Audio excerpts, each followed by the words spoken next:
All right, we have Angela here with Kerry and Angela has, I wanted to ask her more about her allergy story because I know we have a lot of customers come to us because they have various skin conditions that are, maybe they're allergic to certain foods. And I don't know the whole process. I haven't had allergy tests done. Kerry, have you had any kind of allergy I test? have. Okay. Oh, that's right. Because you are super allergic to gluten and all kinds of stuff.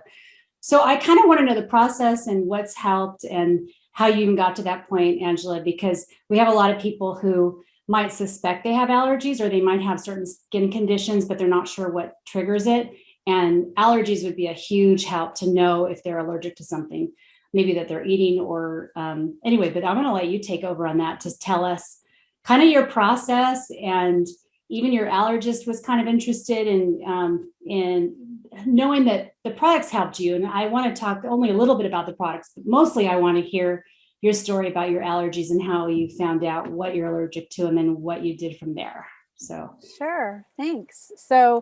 I have suffered with allergies pretty much for as long as I can ever remember. When I was a kid, I had some allergy testing done, and it was a terrible experience. So how I've been come? I want to know so why, because yeah. some So when I was a parents might want to. kid, the way it worked to do allergy testing is they literally like scrape onto your skin the allergens. So I just remember, I was probably like 6 or 7 years old, and I just remember my whole back getting scratched with all these allergens. And, it was awful for me as a kid. Did it Because I, reveal like what you were allergic to, even as awful as it was it, did it at least tell yeah. you? Okay. Yeah, so I was able to, they were able to tell my mom what I was allergic to and what to avoid. And a lot of my allergies as a kid were head congestion, of course, and breathing, but also skin related. So I would break out, I mean, with the slightest irritations. Even when I was about 14, I started wearing contact lenses. And the first saline solution that we used, my hands broke out in a rash from the saline solution. Did you figure So, that? Did your mom figure that out right away to make that connection? Because how would you even know? yeah, it was like it's like I only had used the saline solution like twice, and my hands were starting to blister. And so my mom was like, what is going on here? And so she had me stop using the saline solution. But then we had to go back to the eye doctor, and they gave us little samples of literally every different kind of saline Oh solution no. to try until we could find one that didn't have, whatever the irritant was. We never did discover what irritant was causing my skin to blister, but as a kid, my skin was so sensitive. I would break out in rashes all the time. And um, it was in part due to what I was allergic to, but also I had a really compromised immune system. So everything just kind of really would snowball for me. So all these years later, I'm an adult, I'm a mom, I've been suffering with skin irritations, and I discovered your product, and it's literally one of the only things that I could use to ease my symptoms. In fact, I after I delivered my son, I developed lichen sclerosus, which is incredibly painful, and the doctor was prescribing me steroid creams, and I really didn't like the idea of using steroid creams in sensitive areas. I didn't really like the idea of using steroid creams anywhere, but especially in a sensitive area. And so I just searched everywhere to find something that was going to not have steroids. And I discovered your product.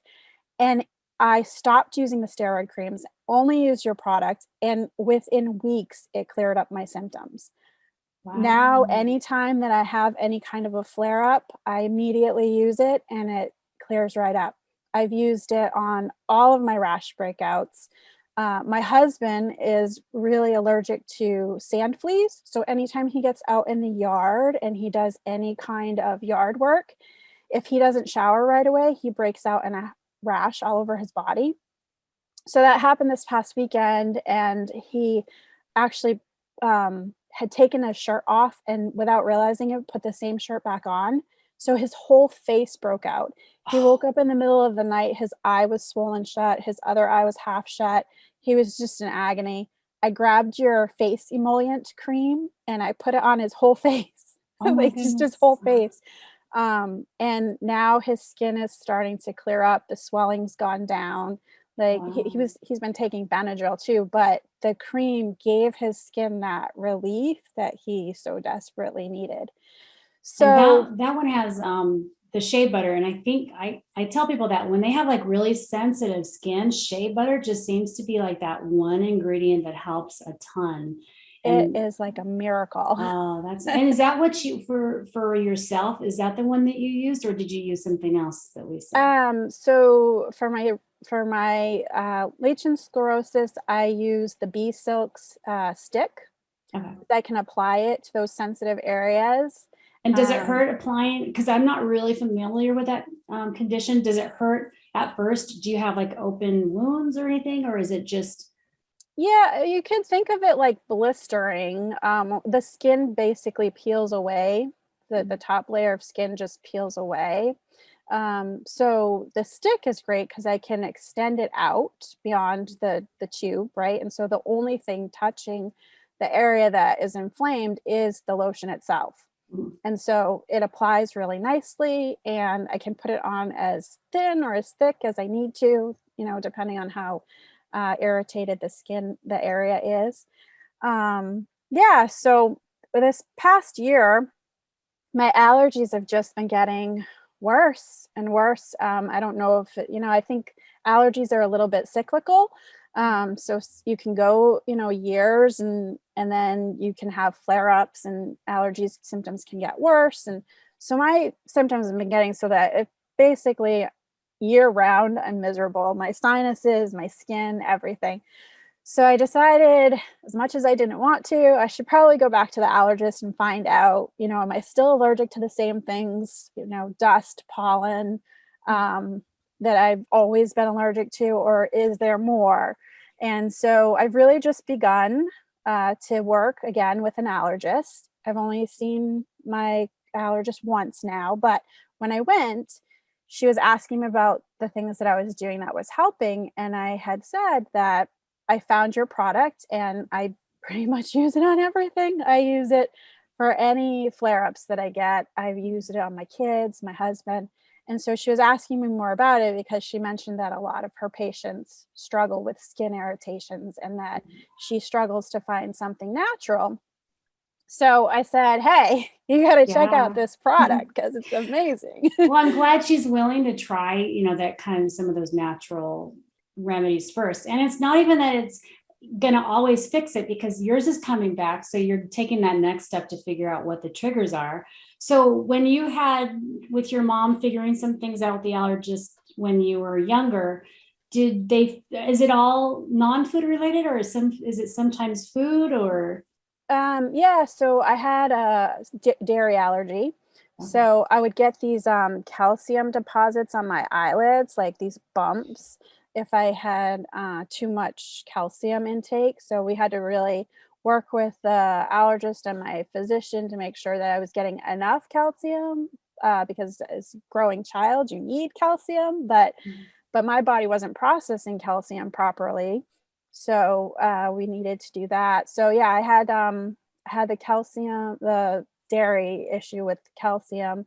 Um, I don't remember a whole lot about any other food related allergies. Most of my allergies were um, just external irritants like dust and pollen, perfumes, like I've Mm. never been able to be around much for perfumes. That always just makes me um, get really congested and not be able to breathe easily. Well, I do have another food allergy that I just remembered, which was blue cheese. So blue Oh, cheese, I don't know if it's the mold or what, but I would break out in hives, and I never got so that I needed an EpiPen or anything like that, but I would just, my whole neck area would just be inflamed in hives. And I want to say, Kerry, don't you have a blue cheese allergy? So when I had the skin testing done, I was positive for dust and mold. And what I need to do, and it was actually, this was before my functional medicine days, but I had a massage therapist that was little bit hippie crunchy, and she figured some of this stuff out, and she said, well, if you're allergic to mold, then you should be eliminating yeast from your diet and mushrooms. So no fungus, no mold. So that, and by eliminating the yeast, I naturally eliminated most of the gluten in my diet, because I was no longer consuming yeast products, which actually was something that I needed to remove because that was before I was diagnosed with an autoimmune condition. So actually several before I realized that once you get one, they stack. Mm-hmm. So yeah, and so gluten and soy, sometimes millet can really aggravate autoimmune conditions. So yeah, that's good to know, Angela. So they might have you test for some of that. Okay, wow. Yeah. So then what is your allergist telling you now? What's the next step? Yeah, so I had my first visit with her, and when I was there for the first visit, she did do a skin prick, so it was much less of a horrible experience than as a kid.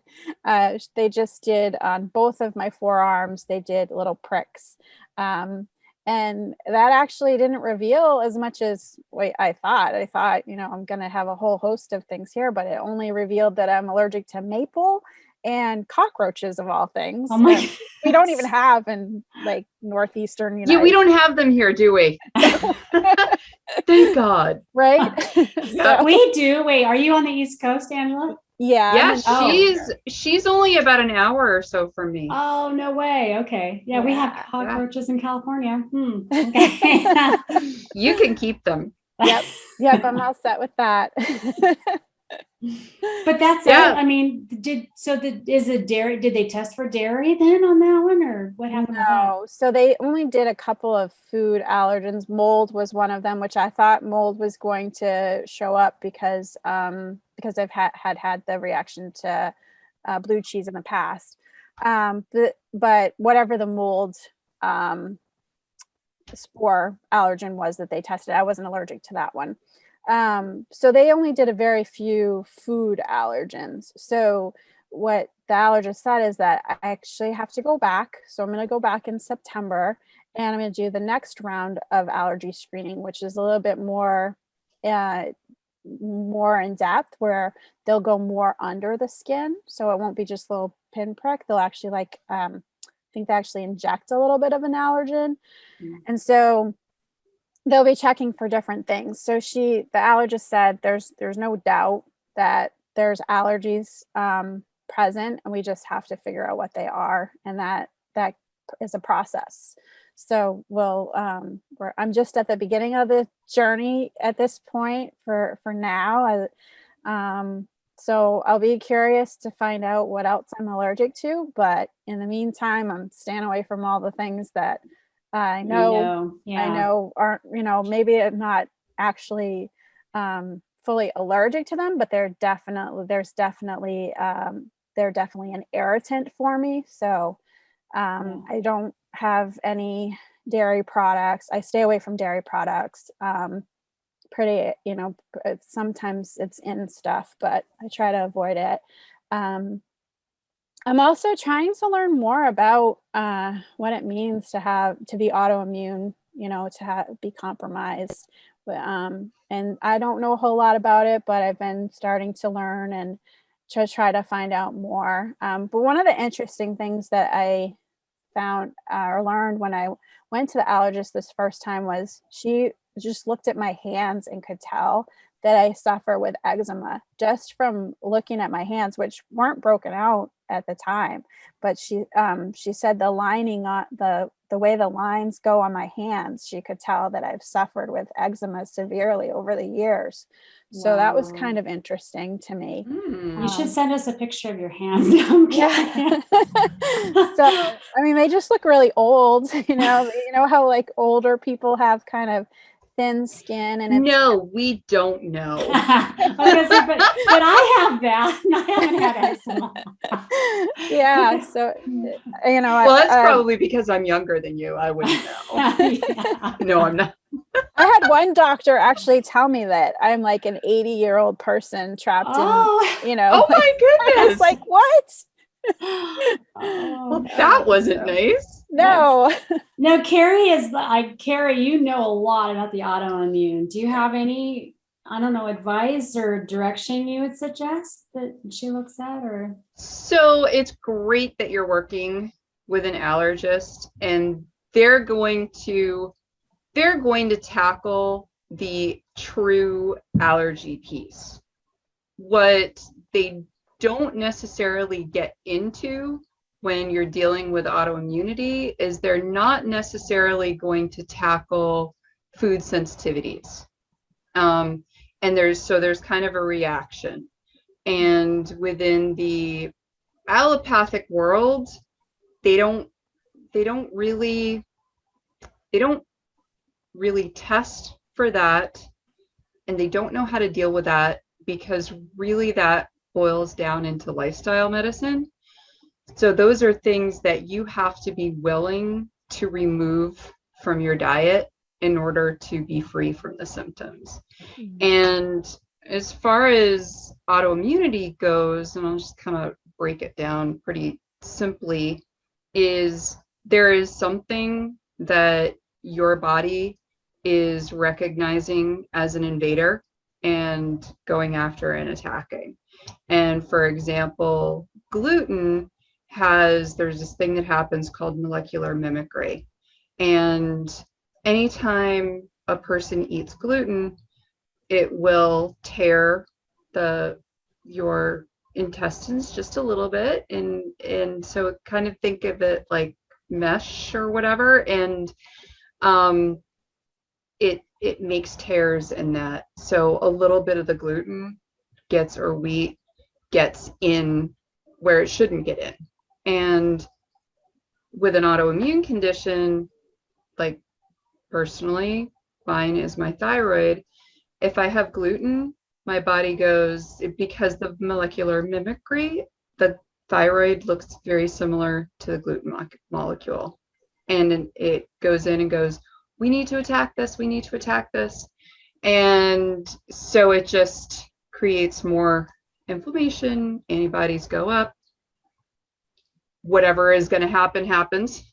So, because with autoimmune conditions, anything can happen. Your skin can break out.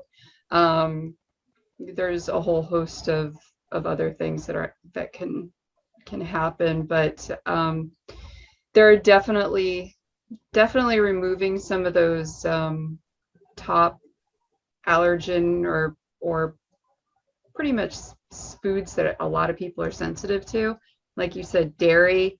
And really, a lot of people that have a dairy sensitivity, it's almost like the precursor to a gluten sensitivity. And gluten is one of the hardest things to test for.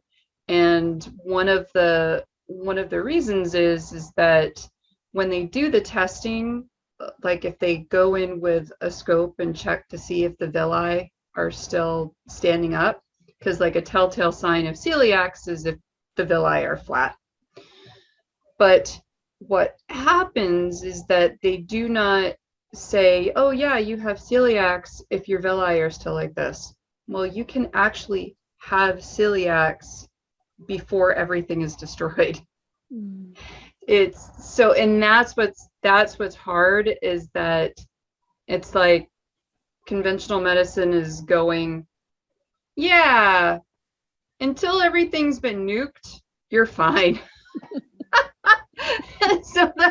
And that's kind of what happened. That's kind of what happened to me with my thyroid before they were only testing my TSH, and the TSH remains normal until your thyroid is no longer functioning because your body's been attacking it for so many years. And then by then, there's not really a lot that they can do other than give you thyroid meds. But so catching it sooner is better, obviously. Absolutely. Absolutely. Better. They need to test for those antibodies a lot sooner. Okay. So testing, testing for antibodies is super helpful. Should she try like eliminating certain things? Do you think?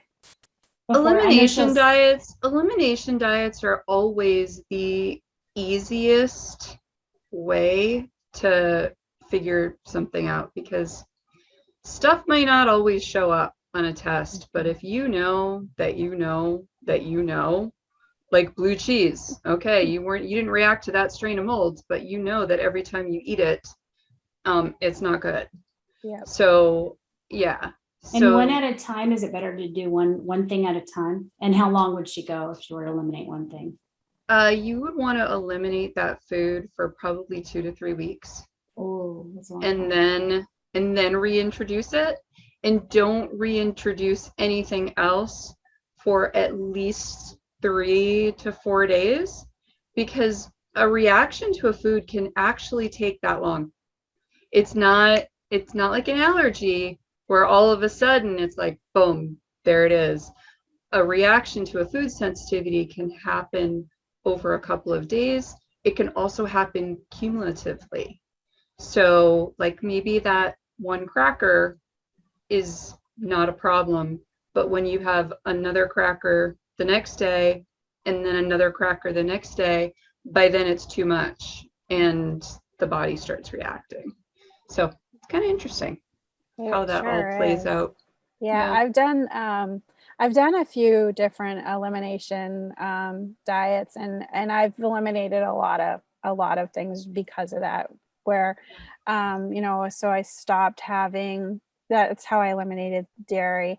I stopped having gluten. I stopped having different nut, like eliminated all nuts, the whole nut thing, rice,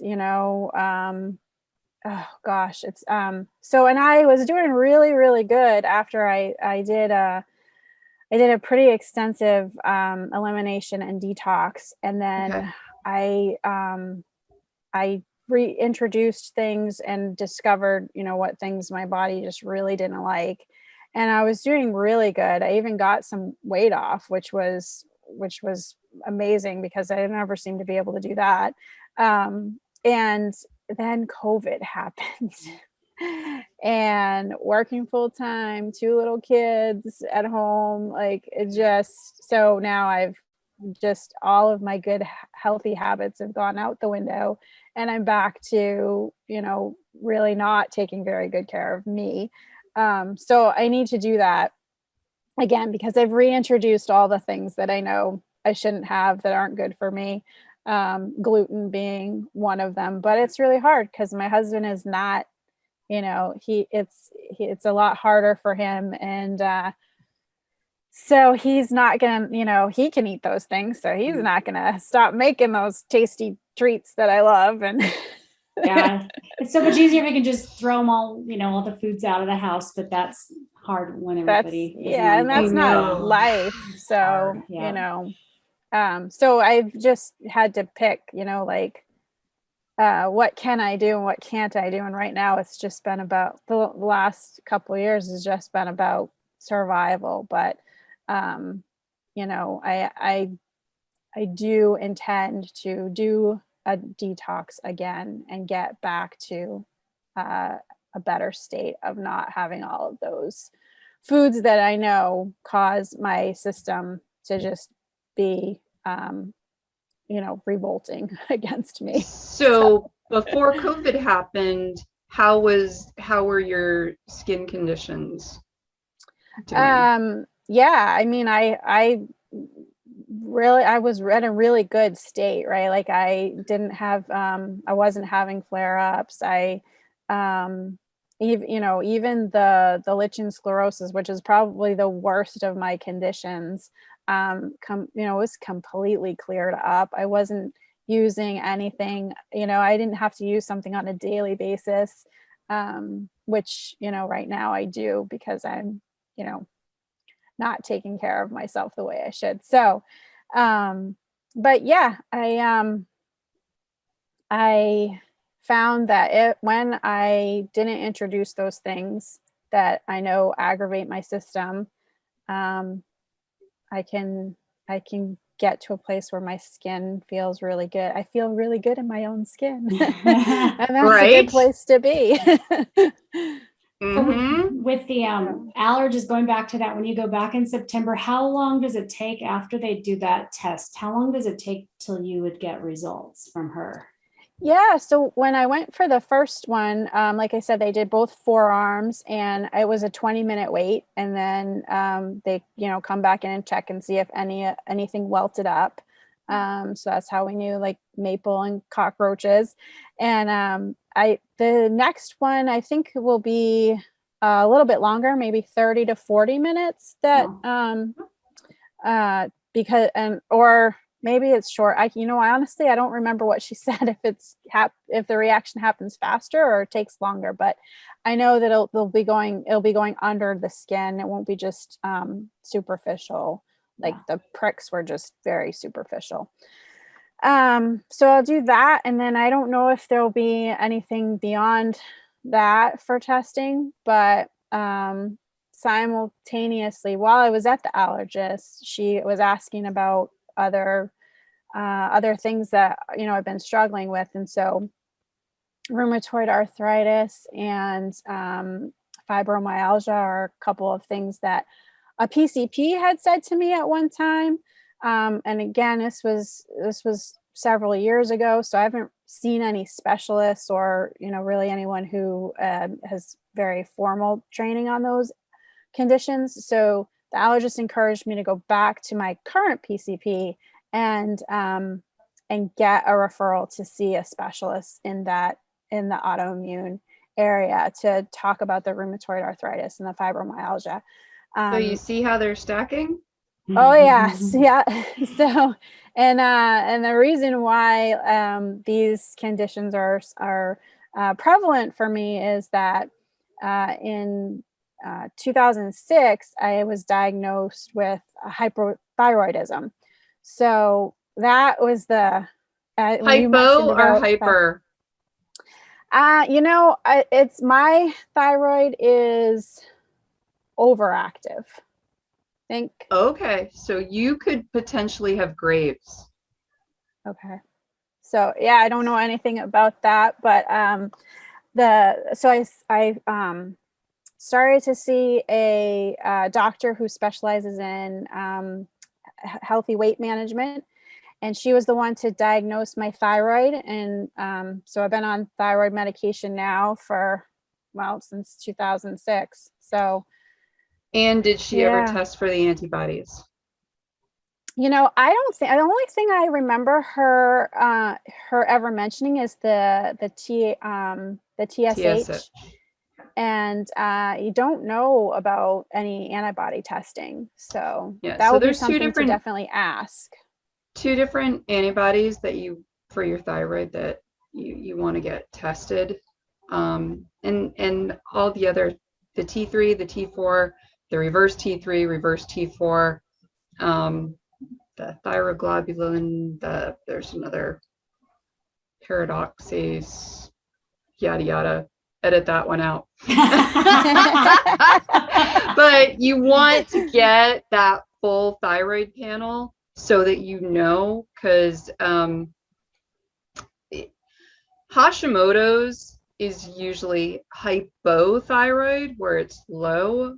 But the strange thing that can happen is that when the thyroid's in the process of failing, sometimes it can go hyper and sometimes it can go hypo. And so you clearly have other autoimmune conditions. So, and they stack. So having, I cannot diagnose or prescribe, but just everything that you have shared, a lot of the fibromyalgia symptoms are very correlated to thyroid, autoimmune thyroid condition. Yep. So,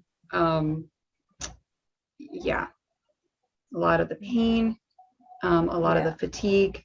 Mm-hmm. So finding that out will be super helpful. And once again, and that's, you know, why I keep the diet dialed in, because I don't want another autoimmune condition. I already have several, and I don't want any more, because they don't get any better, do they? No, they don't. No. They don't. Yeah, they don't. It's not worth it. It really isn't. Nope. You know, the joint pain, and I mean, you know, waking up in the morning and I can't even like unbend my fingers because they're so stiff and sore. And Yeah. so, Yep. Do you eat luncheon meats at all? I try to avoid those at all costs. Okay, good. Good. Yeah. Good. My husband's real big on lunch meats, but not me. Because the nitrites and the nitrates in those meats can cause a lot of joint pain. But sugar, just sugar, straight up sugar, can cause massive amounts of inflammation. That's my downfall. I got a bad sweet tooth. So I totally understand that. But you know what I found when I did the detox and I eliminated so many things, I didn't get the cravings for the sugar. That's like right. I do when I eat the things that I know I shouldn't have. So if I can do that for myself, I'm in a much better place, because then I'm not looking for the sugary stuff that so yeah. Including like the fruits. It all works together. And those fruit juices and those dried fruits, which are so tempting because they feel so healthy, but that can still keep those cravings going, which is hard. Like, Kerry, would a functional medicine doctor cover like almost all of those areas? Because I know she's got all the different specialists, but do you feel like looking for a functional medicine doctor? Absolutely. So a naturopath or a functional medicine doctor would basically look at your whole entire body, not just go, oh, let's just look at your thyroid. Let's just look at your arthritis. Let's just look, because all of this is connected. And, you know, you start right at the gut health. And once you get that gut healthy, other things start to fall into place. Once you calm down that inflammation in your body, then all the other conditions start to calm down, which you have experienced when you went through the detox and the, you know, reducing the sugar drastically and the getting rid of the gluten and stuff. Because that's, you know, your choices are, you manage it through lifestyle as best you can. I mean, there still might be a need for a T4 supplement, which is probably what you're on. I'm guessing Yeah, I take Synthroid. Yeah. So if that is what you're on, chances are you're probably going to have to stay on that. I know that going off of gluten, I was able to reduce my thyroid meds. And then perimenopause happened. That threw everything, you know. I mean, so that will cause a huge autoimmune flare. So just be prepared for that somewhere down the road. So I think that was my trigger for stopping with, you know, everything got to be too much. And then the perimenopause symptoms started, and it was just like another thing. And I just was like, you know what, I'm just gonna eat what I want to eat. And, it kind of rebelled against everything. And I know that wasn't good or, a very healthy reaction, but it was just like one more thing on top of so many things in such a short time frame Right. that, it just snowballed. So you pick one thing. You pick one thing and you go, all right, what do I want to tackle this week? Yeah. What is the biggest thing that I can address this week? And that was the reaching out and getting with an allergist, because I was like, I couldn't breathe, and just my sinuses were just, I was getting constant sinus headaches from all the sinus pressure. And so that was like the most immediate in front of me thing. And so that's, that has been the recent focus. But I definitely have, I definitely have a desire to revisit and get more holistic about taking care of my health. So I happen to know a great functional medicine health coach. Hook me up with that, because I'm ready. I got to get this back under control. So yeah, that's rootcausecoach.com. There you go. We'll be in touch again. Yeah. Yep. Carrie, I tell you, because Carrie, how long have you been my own coach? 2 years. Yeah. And it was like night and day, because I never ever thought dairy. I've always had no problem with dairy. And then I had testing. You thought you done. had no problem. I thought I had no problem with dairy. It just got worse though with perimenopause too. Every time I eat dairy. Yeah, but it just seemed like it got worse as I aged, though. I don't think in the past I would have noticed it nearly as much as it got older. But yeah. But anyway, so that's why I was like, Carrie, I'm always asking her, what about this? What about that? And and then I even wanted to know who she used for all the different tests. So I went to that doctor too for the test. So now she uses my doctor in Maine. I do. I know. And they're all in Maine, but thankfully I can do everything online. I can have a consultation with the doctor online. So it doesn't even matter that I'm all the way out in California, but that it really helps, especially the accountability and keeping on track. So yeah. And if you want to use him too, go right ahead. I get my blood drawn in Somersworth. So right. I was gonna say, Maine's just a hop, skip, and a jump from where I am. So. He's in Portland. He's in Portland. But like Renee said, everything is virtual. So but I do that here. I mean, it's so fast. And actually, whoever he uses for the blood draw, I forgot what lab it is. But we have Ulta Lab. So they have one here, it's only about 20 minutes from my house. And they give you all the results. So you can log in and see everything. So it's actually really nice. And then you get the reminder when, you should probably come back and get, it's been 6 months or it's been a year or whatever. So you can go back, but it's nice because you can go back and see all your reports from before. And it's so easy. Even with COVID going on, it was easy to get in and out. So but yeah, well, it sounds though like, Angela, you kind of already know some of the things because you've done all the elimination and stuff. So it sounds like you kind of, compared to someone who has no clue and then starting with the allergist and figuring out what they're allergic to, you've already done a lot of the hard work. It's still to get back on track again is hard work too. Yeah. But at least it's kind of more like that knowledge is there, some of the triggers. That's huge. So yeah, how old are you, if I can ask? I just turned 45 in May. Okay. Yeah. So that's the time when you could get symptoms of the whole perimenopause. So yeah.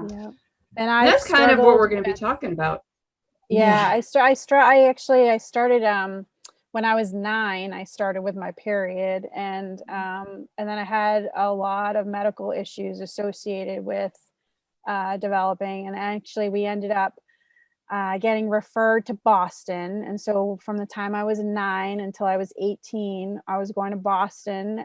When I was 9, we were going to Boston every 3 to 6 weeks. And then over time it started tapering to like once a month. And we were going like every 3 weeks. And then I was going every other month we'd go. And then 4 times a year, and then once a year. Like when I was in high school, I was only going once a year. But yeah, I spent a lot of time in Boston. Every time they'd taken my blood, and so I just have always struggled because my immune system is always compromised. And they said that the issues that I was having from developing and everything were associated with having the compromised immune system. So yeah, so I had lots of experiences with that. And so, you try to find the things that help. And it took a long time to find something that would help my skin. But boy, once I discovered your products, like, it's a miracle for me. Oh, and well, I'm glad you shared all that whole story. I know that was a lot of, everything that you've gone through, but that is going to be so helpful because somebody's going to come in at some stage of what you just shared, and to know that while you still have to go figure out the triggers, and you still might have a bit of a road ahead of you, but it is helpful to have something that at least is working and making your skin feel better until you get down to the triggers. So I won't send you crackers just to keep us in business or anything. No. I'll go tempt your inbox with pictures of, look at the milk, ice cream. Wow, Renee. I know, it's terrible. What's in the smoke out there? I know. You better be referring to the California fires if this is being recorded. Just want to say that. Yeah. Okay. We'll send all of our rain your way. Please do. Send it back. Oh, please. We haven't had rain in months. We've gotten too much. So Angela, after our drought last year, we could use the rain. So it's true. But my backyard is like a pool. I mean, I have a pool, but I don't need my yard to be a pool. It's really wet. So I like to send it your way. I wish I could send it your way. I would. I know. Everything is brown here. Everything is brown. So yeah, brown and smoky gray. So yeah. Well, thank you, Angela. This is going to be so useful. So I so appreciate, and hopefully this will get other people like brave enough to talk to me and Kerry about stuff like this. Oh, I hope so. This was really good. I learned a lot too. And Kerry, I'll be in touch because I'm always looking for somebody who is knowledgeable and is willing to talk to me and get me motivated to make some better choices. Kerry is so no nonsense. I mean, she is like, I love being able to just ask all my questions, and she'll definitely say, I'm not a doctor, but look at this. And so I feel like just being able to use someone like Kerry just to get questions out. And then I just feel like going into my 50s, I feel great, which I can't even say I felt anywhere near that a few years ago. So I think it's work, but it's totally worth it. Yeah. And she reminds me when what'd you eat last night, Renee, if you're feeling like that? And then truth comes out. Yep, it does. Yep. Got to have a friend and a coach like that. Yeah. There you go. Well, thank you. And we'll get this up into some kind of like probably a blog post with a video added to it. So I know not everybody wants to listen, but then I'll put some in anyway, depends on how much writing I end up doing, but it'll be great if people can listen in and learn. So thank you so much. All right. Well, thank you so much. It was a pleasure talking with you both. Great to meet you, Angela. Great meeting you. All right. Bye-bye. Okay. Bye-bye. 3, 2.